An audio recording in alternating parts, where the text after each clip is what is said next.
يكون حسن دائما فايق بزيفان جامعي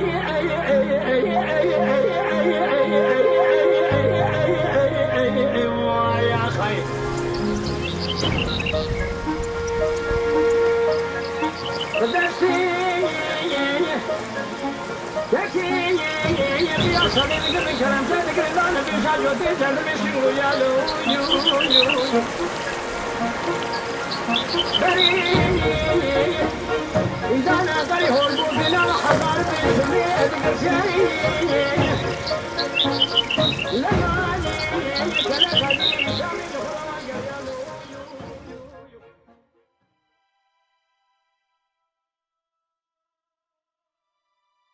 دما كلامن بقرقا سرحدي لدشتو زوزانن بيسينور وك هسبن رحواني دبزن و بلاو دبن ناوندك دبا ميواني ميجيمه ام جور دبي جن باجاري موشي موشا كو بسربورين خوا بويا مجارة كلام و چيروكان وك باجارك باكوري كردستاني لدشتن بيسينور ان هرما سرحدي دا جيه دگره جبر پارچيك هرما سرحدي خودي آواهية بجاهية اف یکشی تیوی واته کو خودی خوزه که دولمند و رنگینه.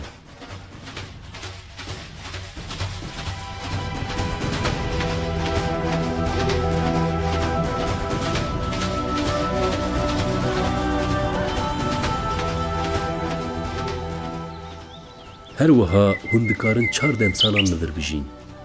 هاوینین خودی شوین هینک. زوستانین کو رین گندان به برف تجد بن.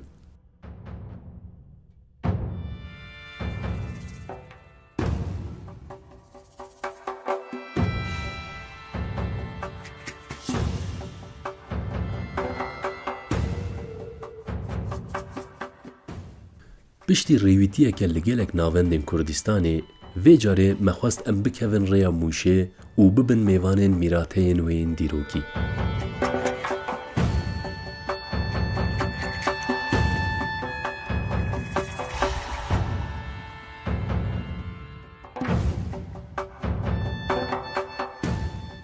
دلی کلینین خوین د درباری دیروکا باجیر ته ام حیا سردما اورار تویان دچن. لگوری دانه این دیروکناسان آوابونا باجیر د سردما سردستی اورار تویان ده بیکاتیه. لیبلی این چافکانی جی دبیجون کو باجیر بریا شهرستانی اورار تویان جهبویه. لی دانه این کو وان چافکانیان پشتراس جی دکن مخابن نه اوقاجی زلال و بربچعون. د سالا 1965 ده لنافچه گمگما باجیر لیکولینه که آرکئولوژیک دیکرن. دوی لیکولینه ده کلا حک درد که ول سر روی عرده. ده انجام لیکولینین کو تین کرن ده تثبیت کرن کو کلا هج آلی شهرستانیا اورار توی و ده دما قرال سار دوری دویم ده هاتیه آوا کرن.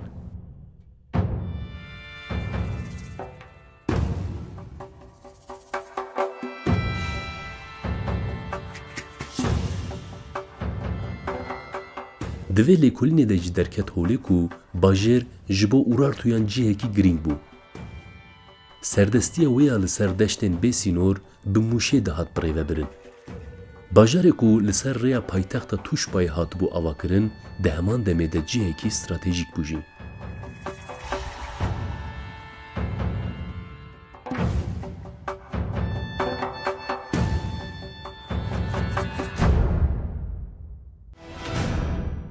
پشتی اورار تویان شهرستانیین وکی مد، پرس، روما، پارت و ارمنی لور دبن سردست. هر شهرستانیین کو لور دبن میوان جی چیروکه که خواه لسر کور و زنارین باجیر نقش دکن.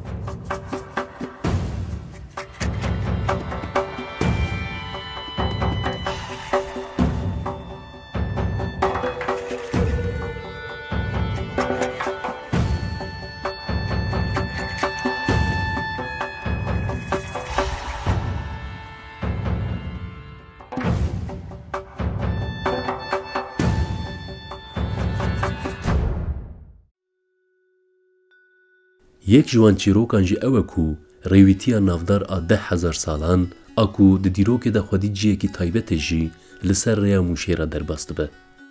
Li nav sînorên bajêr gelek cih û warên dîrokî derdikevin lê pêşberî me.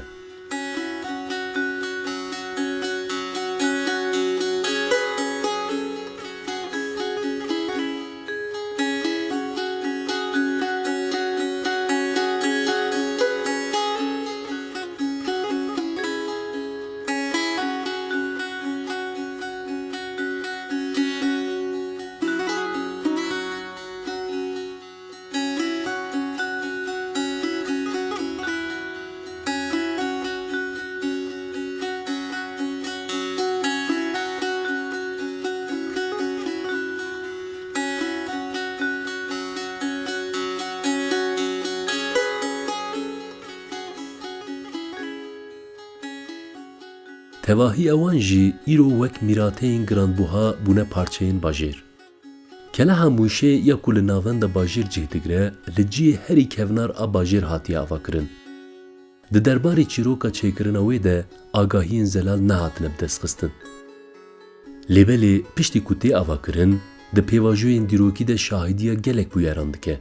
Ji gelek netewan re deriyên xwe vedike. Di her şerên ku li herêmê pêk tê de ev keleh jî para xwe digire.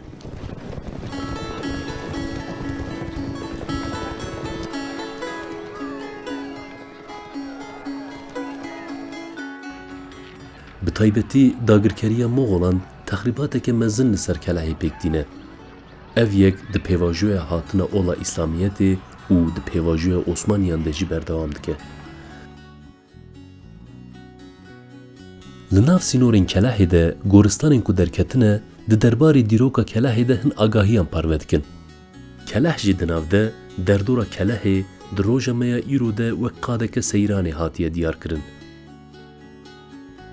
Ji ber vê jî keleha ku heya îro hebûna xwe parastiye bi xetereyan re rûbirû maye.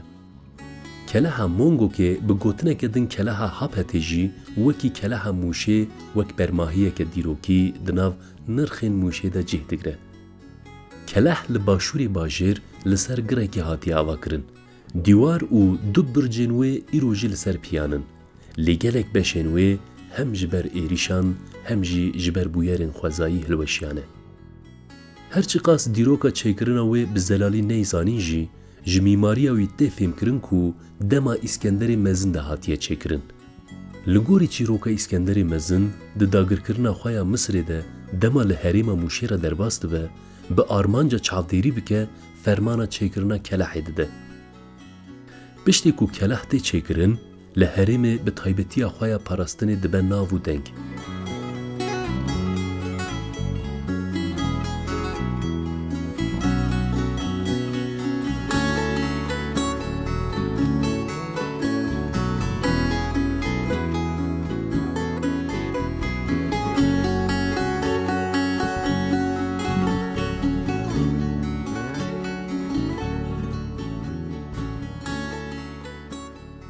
Yek ji bermahiyên dîrokî yên mûşê jî keleha Milazgirê ye. Wekî ku ji navê wî jî tê fêmkirin keleh li navçeya Milazgirê cih digire. Ev keleha ku Milazgira kevin dor pêş dike, bi bircên xwe bal dikişîne. Tê gotin ku keleh şahîdiya gelek şer û pêvçûnan kiriye. Lê ji ber dijwarên xwe yên bihêz, her tim di parastina gelên navçeyê de roleke girîng lîstiye. Birca navendê ji beşên kelehê ya herî navdar e. Ji ber serboriyên ku jiyan kiriye, di kelehê de texrîbatên mezin pêk hatine.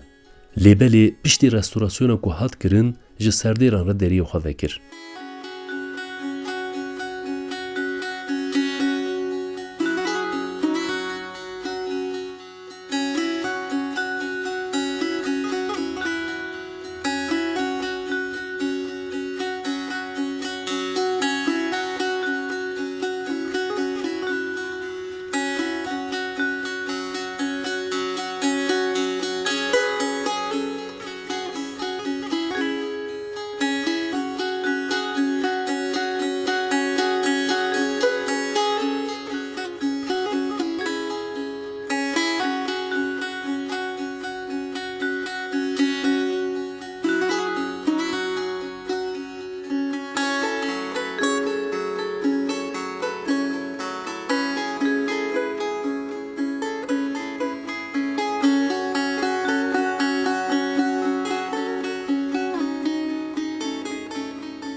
Li gel van kelehên dîrokî xana ku li navên de bajêr cih digire û bi navê xana Bistêrk yanî Yıldızlı Xan tê binavkirin jî yek ji mîrateyek dîrokî ya bajêr e.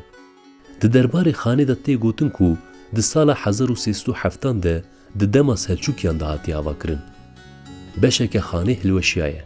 Lê beşa ku mayî ji bo serdêran hina jî balkêş e.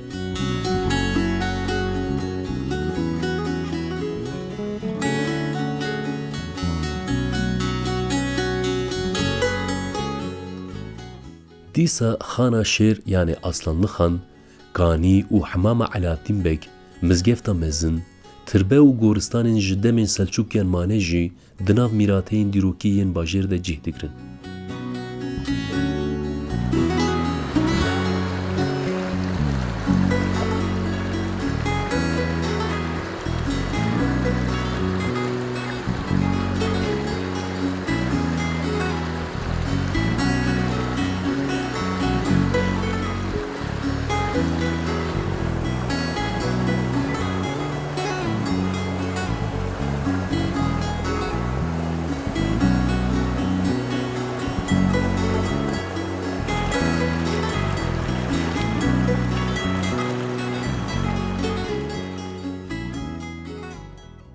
Bêguman bermahiyên dîrokî yên bajêr tenê bi van navnîşanan nebisînorin. Li navend û navçeyên bajêr gelek dêr û keşîşxane jî cih digirin. Dêra Dayika Meryem ya ku li navenda bajêr cih digire yek ji wan nirxên pîroz in. Baş nayzanîn ku dêr di kîjan dîrokî de hatiye çêkirin. Gelek beşên wê rastî texrîbatan hatiye. Lêbelê ji bo nirxên bawerî yên bajêr hê jî xwedî ciyekî taybet e.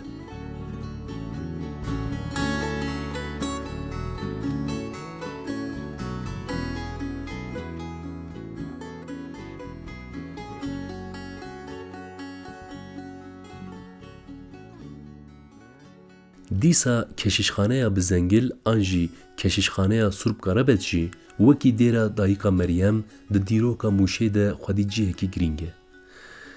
Di demên berê de keşîşxaneya Bizengil ji bo tevî nasnameyên bajêr cihekî girîng bûye. Li gel navendeke baweriyê wek navendeke bazirganiyê û rawestgehekî jî hatiye bikaranîn. Di keşîşxaneyê de bi dehan eywan hene. Tê gotin ku di rojên xwe yên zêrîn de ev der gelek bi nav û deng bûye. Keşîşên ku li vir diciviyan ji bo ji baweriya xwe re xizmet bikin diketin nav lêhûrbûneke kûr. Heman lêhûrbûn li dêra Çengîlî jî pêk dihat. Ev dêra ku wek dêra spî jî tê binavkirin di demên xwe yên pêşîn de wek parestgeheke agir dihat bikaranîn.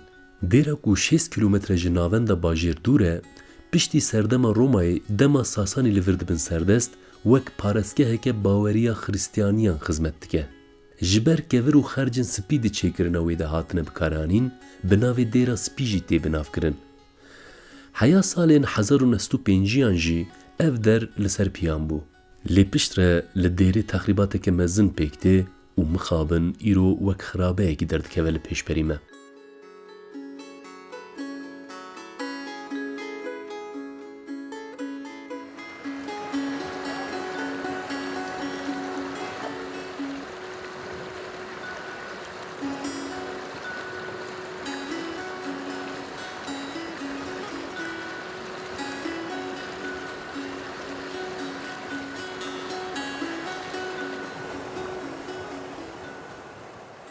Pira miradiya ku li ser çemê miradê hatiye avakirin jî bi dîtbariya xwe rêvîtiya me ya bajêr dixemilîne.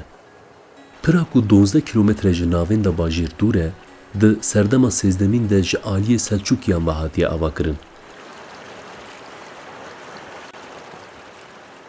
Dirêjahiya wê 143, firehiya wê jî 5 metre ye. Her wiha 12 deriyên pirê hene. Di derbarê pirê de li herêmê gelek çîrok hene. Yek ji wan çîrokan tê gotin ku pir ji aliyê keçeke Ermenî ve hatiye çêkirin. Ev yek jî di derbarê dîroka çêkirina pirê de ji bilî Selçukyan navnîşaneke din dideme. İhtimal heye ku pir dibe ku ji aliyê Ermeniyan ve hatibe çêkirin. Pira ku sedan salan xizmeteke mezin daye herêmê, di sedsala 21 de wek navendeke ku hêjayê serdanê ye cemê miradê dixemilîne.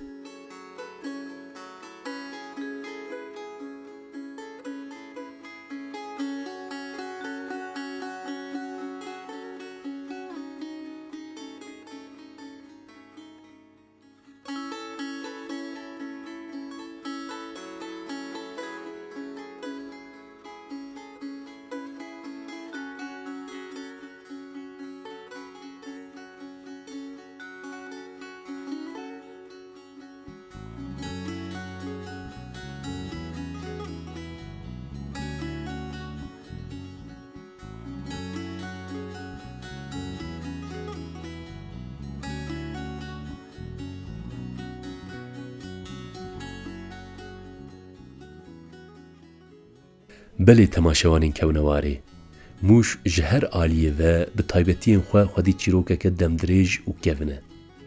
Serboriyên bajêr ew qas zêde ne ku di her serboriyê de mîrateyek me pêşwazî dike. Ji ber vê jî divê hûn di cih de vî bajarê bibînin û naz bikin. Bi kurt û kurthasî, Mûş bi xwezeya xwe ya dewlemend, bi deşt û zozanên xwe, bi keleh û dêrên xwe li benda serdana we ye.